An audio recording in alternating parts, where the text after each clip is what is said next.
নমস্কার, আমি অ্যাস্ট্রোলজার মনীষা শাস্ত্রী বলছি।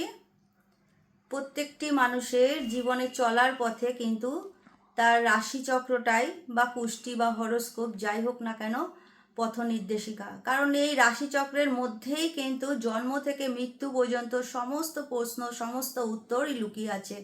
তাই আমাদের এই রাশিচক্রটাকে যদি সঠিকভাবে বিচার করা যায় তাহলে কিন্তু বলা যেতেই পারে যে আমাদের লাইফে জন্ম, তারপরে তার এডুকেশান, তারপরে তার কর্ম, বিবাহ, যাই প্রশ্ন থাকুক না কেন, তার ব্যবসা না চাকরি, তার আয়, তার ভাগ্য, সব কিছুই কিন্তু এই রাশিচক্রের মধ্যেই লুকিয়ে আছে। সুতরাং আমাদের রাশিচক্রটাকে কিন্তু সঠিকভাবে জানতে হবে। আমাদের এই টোটাল রাশিচক্রটা যেমন 27টা নক্ষত্র নিয়ে তৈরি, তেমন কিন্তু 360 ডিগ্রি নিয়ে তৈরি, 3টি কোণে বিভক্ত।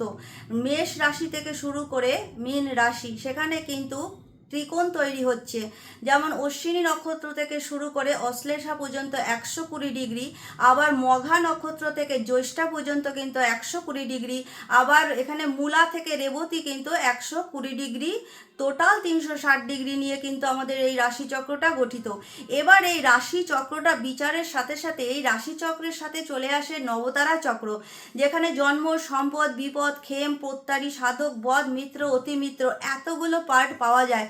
সেখানে দাঁড়িয়ে বলা যেতে পারে যে আপনার জন্ম নক্ষত্র অনুযায়ী কে আপনার শত্রু, কে আপনার বন্ধু, কার দ্বারা আপনি অনেক উপকৃত হবেন আর কার দ্বারা আপনি প্রচণ্ড ক্ষতির মুখে পড়বেন, আপনার সম্পত্তি লাভ কিভাবে হবে, আপনি কর্মের প্রেরণা কিভাবে পাবেন। তা সুতরাং সব কিছুই যদি বিচার করতে হয়, নবতারা চক্রটিকে কিন্তু সঠিকভাবে বিচার করতে হবে। কারণ অনেক সময় দেখা যায় যে আমাদের আপনার যে নক্ষত্র, আপনি হয়তো এমন বন্ধু চুজ করলে সেই নক্ষত্রের জাতক জাতিকা আপনার শত্রু, সেটা কোথা থেকে বুঝতে পারবেন? সেটা তো নবতারা চক্র থেকেই আসবে। এখানেই আছে মিত্র, এখানেই আছে অতিমিত্র, এখানেই আছে প্রত্যারী। হয়তো আপনি এমন এমন মানুষের সাথে রিলেশন তৈরি করলেন, দেখলেন যে আপনার জন্ম নক্ষত্র থেকে তার জন্ম নক্ষত্র প্রত্যারী ঘরে পড়েছে, তার মানে আপনি তো প্রতারিত হবেন।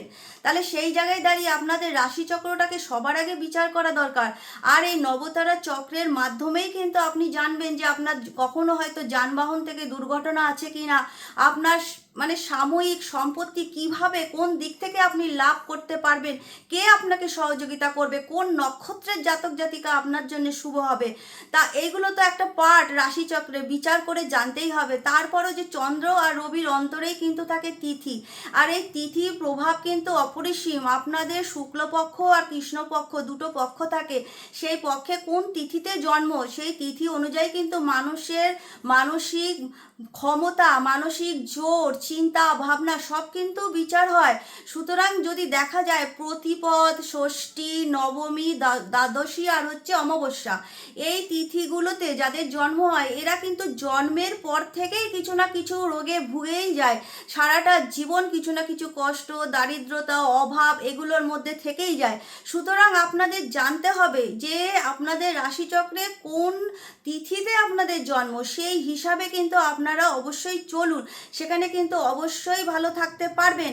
তারপরেও আমাদের রাশিচক্রে বিচারের জায়গাটা এতটা নিখুঁতভাবে আমরা পাই, অনেক সময় দেখা যায় পিতা পুত্রের মধ্যে একদম বনিবনা হচ্ছে না, কোনো ভাইয়ের সাথে কোনো ভাইয়ের খুব মিল, আবার আরেকটা ভাইয়ের সাথে অমিল, সেখানে বন্ধুর সাথে বন্ধুর অমিল। কেন? আমাদের যে চক্র, রাশিচক্রকে দুভাগে ভাগ করা হয়, একটা হচ্ছে শক্তি আর একটা হচ্ছে আমাদের চর। সেখানে দাঁড়িয়ে কিন্তু আমরা যে তত্ত্বটা পাই সেই তত্ত্ব কিন্তু 4 তত্ত্বে বিভক্ত। সেখানে কিন্তু অগ্নিতত্ত্ব, পৃথ্বীতত্ত্ব, বায়ুতত্ত্ব, জল তত্ত্ব। এবার প্রত্যেকটা তত্ত্বই যে একই হবে তা কিন্তু মানে নেই। কেউ কেউ কিন্তু কোনো তত্ত্বের সাথে কোনো তত্ত্বের শত্রুতা, যেমন অগ্নিতত্ত্বের সাথে কিন্তু জলতত্ত্ব আর পৃথ্বীতত্ত্বের শত্রুতা। এবারে যদি দেখা যায় যে এই তত্ত্বগুলোর সাথে আপনাদের সম্পর্ক হয়েছে অগ্নির সাথে পৃথ্বী বা জল, সেখানে কিন্তু আপনাদের আন্ডারস্ট্যান্ডিং হবেই না, শত্রুতা হয়েই যাবে। কিন্তু অনেকেরই প্রশ্ন আসে যে কেন মিল হচ্ছে না, ওর সাথে ওর মিল হচ্ছে না, কেন হচ্ছে না?